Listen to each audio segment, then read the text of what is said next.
એ સૌથી પહેલા જો આંદોલન કર્યું હોય તો ખાસ કરીને પાટીદાર સમાજના યુવાનોએ આંદોલન કરેલું છે, બ્રહ્મ સમાજના યુવાનોએ કરેલું છે.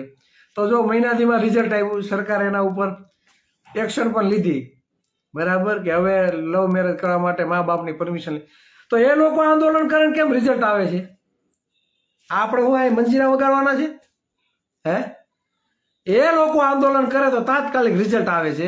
અને આપણી એટલી નોકરીઓ ખવાય છે તો ભણનો દીકરો ઓબીસી નો એક નેતા બોલવા માટે તૈયાર નથી. આ વિધાનસભા સત્ર તમને ત્યાં મંજીરા વગાડવા નથી મોકલવામાં આવતા, કે ત્યાં કોઈના મોઢા જોવા નથી મોકલવામાં આવતા. રોડ રસ્તાની જરૂર નથી. આ નોકરીઓ ખવાય ને, શિક્ષણ, ગામડાની સ્કૂલોના તાળા મારી દીધા ને, એમાં પેલા ધ્યાન આપો. સમાન અવસર નથી મળતો, જ્ઞાતિવાદનો ભોગ બનીએ છીએ, તો એ પ્રશ્ન પેલા ઉપાડો ને.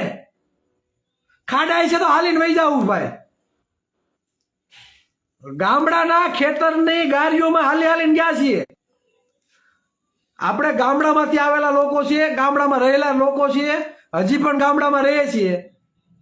તો ગામડાની ગાડીઓમાં છે ને ખાડા જ હોય, છતાં બળદગાડું લઈને વહી જાય છે, હાલીને વહી જાય છે, સાયકલ લઈને વહી જાય છે, ટુ વ્હીલમાં રોદા ખાઈને પૂગી જાય છે વાડીએ. મૂળભૂત સમસ્યાઓ છે, એના માટે કોઈ અવાજ ઉઠાવો નથી. પછી આપણે એમ કે બધી જગ્યાએ ધોકા પડે, આપણું કોઈ મામલતદાર કચેરીમાં કોઈ સાંભળતું નથી, કલેક્ટર કચેરીમાં કોઈ સાંભળતું, પોલીસ પ્રશાસનમાં કોઈ સાંભળતું નથી. તમે ફરિયાદ લેવા જાઓ તો યોગ્ય ફરિયાદ લેવામાં ન આવે. અજાણ્યા શખ્સો આપણે ફરિયાદ લેવા ગયા તો સામેવાળાને ક્રોસ ફરિયાદ ખોટી લઈ ઠોકમ ઠોક બધી જગ્યાએ હાલે. હું કામે? કેમ કે આપણા વસ્તી પ્રમાણે ક્યાંય અધિકારીઓ છે નહીં. ક્લાસ 1 અને 2 અધિકારીમાં પણ આપણી નોકરીઓ ખવાઈ જાય છે, બરાબર. શિક્ષકોની નોકરી ખવાય, કંડક્ટરની ખવાઈ જાય, તલાટીની ખવાઈ જાય, વધે શું છે વાહે? ક્લાર્કની નોકરી હમણાં આંકડા બોલ્યો તો જોઈ લ્યો તમે. વિચાર તો કરો, 142 સીટો આપણા ભાગમાં આવતી હતી. ભૈરી કેટલી? માત્ર 44 ભૈરી, 98 ખાઈ ગયા. અને આપણે રોસ્ટર સમજાવે કે રોસ્ટર પ્રમાણે ભરતી થાય. રોસ્ટરને મારો ને પડી ગયું ભાઈ. રોસ્ટરને હું એવા ગતકડા ઘાલો છો? એ આરક્ષણમાં હજી કોઈને સમાજના ઘણા લોકોને ટપ્પો નથી પડતો. રોસ્ટરના ગતકડામાં ક્યાંથી ટપ્પો પડવાનો?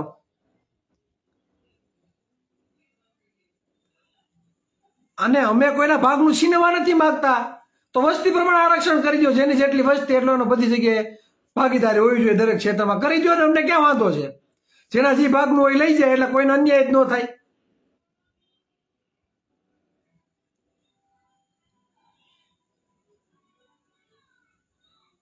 એટલે કહેવાનો મતલબ એ છે કે મૂળભૂત સમસ્યા માટે કોઈ અવાજ ઉઠાવવાનું નથી. ધોરણ 1 થી 5 શિક્ષકોની ભરતી, કુલ ભરતી 4303, 77% લેખી આપણી પાસે 1161 સીટો આપણા ભાગમાં આવે. આ લોકો ભૈરી કેટલી ખબર? 693 ભૈરી ખાઈ ગયા. કેટલી? 468. બોલો, 1161 સીટો આપણા ભાગમાં આવતી હતી. આ ધોરણ 1 થી 5 શિક્ષકોની ભરતી હું તમને કહું છું. 693 સીટો ભરી, 468 ખાઈ ગયા. 70%માંથી માત્ર 16% ભરતી આપણી કરી. ધોરણ 6 થી 8 શિક્ષકોની ભરતી 4502 કુલ, બરાબર, ભરતી આપણા ભાગમાં આવતી હતી. 1215 સીટો ભરી. કેટલી? 693 ખાઈ ગયા. કેટલી? 522. 15.39% આપણી ભરતી થઈ. 70માંથી 15% ભરતી કરી, બાકી ખાઈ ગયા. આ ખાલી કોળી ઠાકોરની વાત નથી કરતો. આહિર, ભરવાડ, રબારી, હુતાર, મિસ્ત્રી, સથવારા, મોચી, દરજી, બરાબર, જે પણ ઓબીસીની જ્ઞાતિઓ છે એ બધાની નોકરીઓ ટપો ટપ આ રીતે જ ખવાય છે. હજી જો ગ્રાન્ટેડ ઉચ્ચતર માધ્યમિક શિક્ષકોની ભરતી, કુલ ભરતી 3994, બરાબર, 70% લેખે 1078 સીટો આપણા ભાગમાં આવતી હતી. ભરી કેટલી? 562. ખાઈ કેટલી ગયા? 516 સીટો.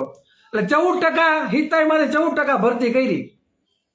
70માંથી બાકી બધી ખાઈ ગયા. સુવા હા દે ધના ધન.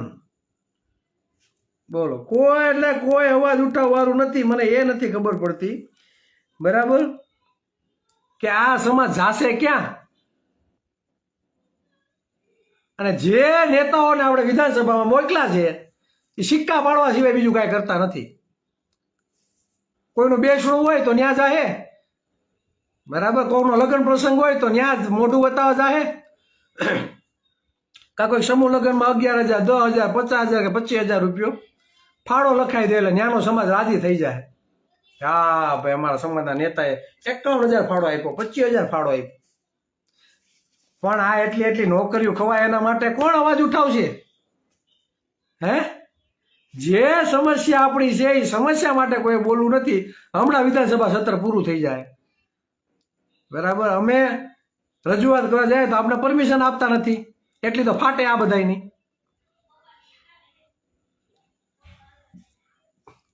આ ચિરાગ ઝાલાનો એકનો પ્રશ્ન નથી ભાઈ, આખા સમાજનો પ્રશ્ન છે. આપણે ફ્રી શિક્ષણ ક્લાસીસ ચાલુ કરીએ, માર્ગદર્શન સેમિનાર કરીએ, વિદ્યાર્થીઓના ઇનામ વિતરણ કાર્યક્રમ કરીએ, વિદ્યાર્થીઓના પ્રોત્સાહન માટેના કાર્યક્રમ કરીએ, પણ આ વિદ્યાર્થીઓની નોકરીઓ ખવાય છે તો એના માટે બોલશે કોણ? અને આ જવાબદારી જે મત લઈને વિધાનસભામાં ગયા છે ને, પક્ષના હોય કે વિરોધ પક્ષના હોય, ઓબીસી, એસસી, એસટી દરેક સમાજના નેતાઓની વાત કરું છું, ખાલી કોળીના નહીં. ને કાલ સવારે 2-3 જણા પાસે ઓઢી લે ચિરાગભાઈ કોળીના નેતાઓ નામ કહે છે, એના એક માટે નથી, આ લાગડ છે, બરાબર. અને કદાચ આપણા વિસ્તારમાં સવર્ણનો કોઈ નેતા ચૂંટાઈને આવે તો એના માટે છે, મત લીધા છે આપણા. એટલે એટલી નોકરીઓ ખવાય છે, બરાબર. તેના માટે બોલશે કોણ મને એ નથી ખબર પડતી, બરાબર. હવે સીસીની જગ્યાઓમાંથી નવી જે જગ્યાઓ હતી 1180 જગ્યાઓનો વધારો કર્યો. ગ્રુપ એમાં 325 અને ગ્રુપ બીમાં 855 જગ્યાઓનો વધારો, બરાબર. આમાં ગ્રુપ બીની જે હતી ને એમાં ઓબીસી અને એસસીની અનામત ઉપર આ લોકોએ કાતર ફેરવી દીધી, પટ. હું તમને આંકડા કહું છું.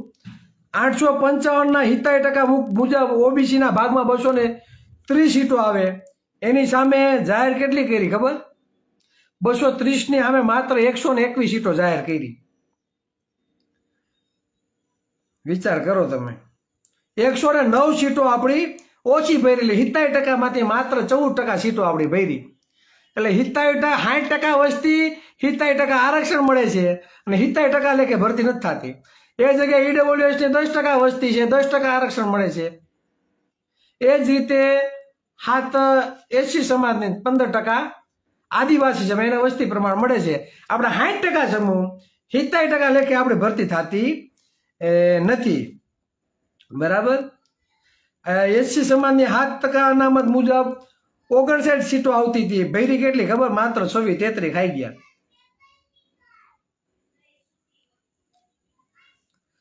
અને પાછો બોર્ડ નિગમ એવું કહે છે ગુજરાત સરકારની જગ્યાઓ, બોર્ડ નિગમની જગ્યાઓ ગુજરાત સરકારની જગ્યાઓ ગણાશે નહીં. આ બધા આંકડાઓ ડોક્ટર પ્રોફેસર સાહેબ બીસી રાઠોડ સાહેબના છે, જે અક્ષર એકેડમી ચલાવે છે, બરાબર. એ પ્રોફેસરે ગયા, નિવૃત્ત છે, બરાબર. એટલે તજજ્ઞના આંકડાઓ છે. નકર ચિરાગભાઈ ઉપર કોઈને વિશ્વાસ ન આવે કે ચિરાગભાઈ હું ફાંકા ચાલુ કર્યા એમ. એટલે આ મારા ઘરના આંકડા નથી, બરાબર. સમાજના તજજ્ઞ વ્યક્તિના આંકડાઓ છે. એટલે આ વાસ્તવિકતા છે. વર્ષ 2025માં ધોરણ 1 થી 12 માટે કુલ 16,356 શિક્ષકોની ભરતી હતી. ધોરણ 1 થી 12 2025ની વાત કરું છું. 16,356 કુલ ભરતી હતી શિક્ષકોની. એમાં 70% લેખે ઓબીસી સમાજના ભાગમાં 4414 સીટો આવી જોઈએ. કેટલી ફાળવી ખબર? 2773 જગ્યાઓ ફાળવી. કેટલી? 2773. 1641 સીટો ખાઈ ગયા. 1641 જગ્યાઓ ખાઈ ગયા. 70%ની જગ્યાએ માત્ર 70% સીટો ભરી. કેટલી? 70% સીટો ભરી, બાકી બધા ખાઈ ગયા. દર વર્ષે જેટલી પણ ભરતીઓ થાય ને ઠોકમ ઠોક ઓબીસી સમાજની સીટો ઓછી કરવામાં આવે છે, બરાબર. આ વાસ્તવિકતા છે. અને આ તમે નહીં સમજો તો તમારા આવનારી પેઢીને, તમારા બાળકોને ક્યાંક ને ક્યાંક મજૂરી કામ કરવાનો વારો છે. અને અન્યને સાહેબ બાપા, ભાઈ બાપા આ જ તમારે કરવું પડશે. હજી કહું છું, તમારા ગામમાં 2-5 ગેણા ગાય થાય છે ને ઈ જ રાજકીય પક્ષોમાં આવી છે અને મારો છે ને સાઈડમાં મૂકો એના હારે આપણે કાંઈ લેવા દેવા નથી. 90% સમાજના રાજકીય પક્ષો હારે કાંઈ લેવા દેવા નથી. તમે સમજી જાઓ, એને સમજાવવાની જરૂર નથી. રાજકીય પક્ષોના હું કહું છું, તમે એક પણ રાજકીય પક્ષોના પટ્ટા પાથરવાના કે એના કાર્યક્રમમાં જવાનું એક વખત બંધ કરી દો, ત્યાં ભીડ થવાની બંધ કરી દો. જો આ લોકો સીધીના ન થઈ જાય તો કેવું તમારે મને? સત્તા પક્ષ વાળા તો અન્યાય કરે છે, વિરોધ પક્ષ વાળા મૂંગા રહીને બેઠા છે, તો વિરોધ પક્ષને આપણે હું માય મારવો? જો વિરોધ પક્ષ આપણા માટે અવાજ ન ઉઠાવી શકતા તો વિરોધ પક્ષને આપણે 1, 2, 3 ને હાડી 3 હું પાઈ લેવા દેવા છે? આપણે આપવાળા હોય કે કોંગ્રેસ વાળા હોય, મૂળભૂત સમસ્યા માટે વિધાનસભા સત્રમાં તમે ખુલીને બોલી નથી શકતા. આ જાતિવાદ નથી તો શું છે? આહિર, ભરવાડ, કોળી, રબારી, હુઈ, હુતાર, મિસ્ત્રી આ બધાની નોકરીઓ ખવાય છે, બરાબર? ઓબીસી ને ખુલ્લે આમ અન્યાય થાય છે, તો વિરોધ પક્ષના નેતાઓ નથી બોલતા, તો એને માય મારવા છે બધાને? હુકામે એના કાર્યક્રમમાં જવું જોઈએ, હુકામે પટ્ટા પાથરવા જવું જોઈએ. હવે એવા પક્ષો ગયા ને માય, ટિકિટો એની માય છે, ચાલો મત કોની માય છે?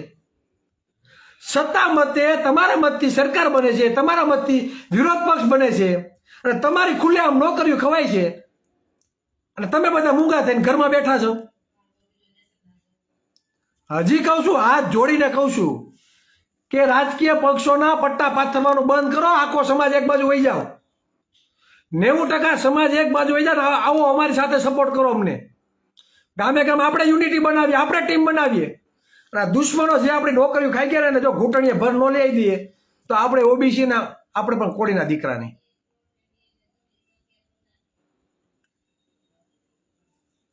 સત્તા પક્ષ અન્યાય કરે છે તો વિરોધ પક્ષે તો બોલવું જોઈએ ને. વિધાનસભા સત્ર તો હમણાં પૂરું થઈ જાય, પછી કોને ખંજોરવા જાઓ? વિધાનસભા સત્ર હમણાં પૂરું થઈ જાય પછી કયો ભાઈ તમારો સાંભળવાનો? નેતાઓ માત્ર સમૂહ લગ્ન માટે, સ્નેહ મિલન માટે, કોકના બેસણા માટે, કોકના લગ્ન પ્રસંગ માટે જ નથી ભાઈ. મૂળભૂત સમસ્યા માટે, અવાજ ઉઠાવવા માટે છે નેતાઓ.